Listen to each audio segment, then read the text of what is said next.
Yeah. But I don't know what it is. I just don't know. So is it safe to say, Debbie, your humor just comes from just being keen to what's around you and the Oh fact that your yeah. husband's, Yeah. yeah. And just you can make a story out of everything. Yeah. Well, can you tell the one I heard you tell on Jeannie's show? And we're going to talk about Jeannie, of course, but Yeah. the one about, I can't remember, your husband tried to make a truck into a camper. Am I saying that Oh, right? no, no. That was That was we've been funny. through a series of bad cars, and Oh, I mean he was just kind of known for that. And we had this Ford Aerostar, and it broke down on the campus of the University of Tennessee and did all of these crazy things. I mean, it was like it was possessed. And so he said, if I can get this car to a dealership tomorrow, I'm gonna trade it in. So I went on to work and left him at the dealership, and he bought. Now we had two children at the time, and he took them to school every day, and he bought a little Ford Ranger pickup truck that just had one seat, didn't have an extended cab or anything, just one seat. And so we were going on and this was supposed to be our good car.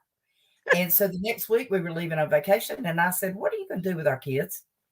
And he said, "Oh, I got it, I got it." He said, "I've got I got a camper shell for it." So he had a metal camper shell on a metal truck bed in August, and he put our kids and expected them. We were going to the beach. I said, "Our kids cannot." He said, "No, I got it all figured out. I got it all figured out." So he said, I said, "What are they going to sit on?" He said, "All about bean bags."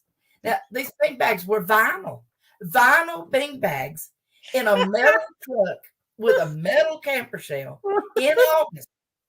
So we head out, and we got as far, we lived in Pigeon Forge at the time, and we got as far as from Pigeon Forge to Knoxville. And I looked in the back seat. I mean, I looked back in the back of the truck, and our kids were dying. My daughter had long brown hair, and it was just hanging down. And my son was going. I said, "We can't go any further. You got to do something."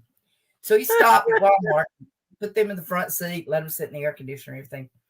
And there was a window in the back of the camper and in the back of the truck, so you could slide both those windows open. So he came out, and he had a dryer vent, like for a clothes dryer, and duct tape, and he duct taped that dryer vent to the air conditioner, and then oh put that thing through and about Chattanooga. I got the nerve to look back at my kids, and when I looked in the back, they were going, "Give it to me!" They were fighting over this thing. And we went all the way to Birmingham like that, and finally stopped at my parents, and they ended up staying at my parents, and we went on without them because there was nowhere for them to sit. Well, this sounds like a Chevy Chase travel, comedy skit. It is. That is life with traveling with Tim. You never know.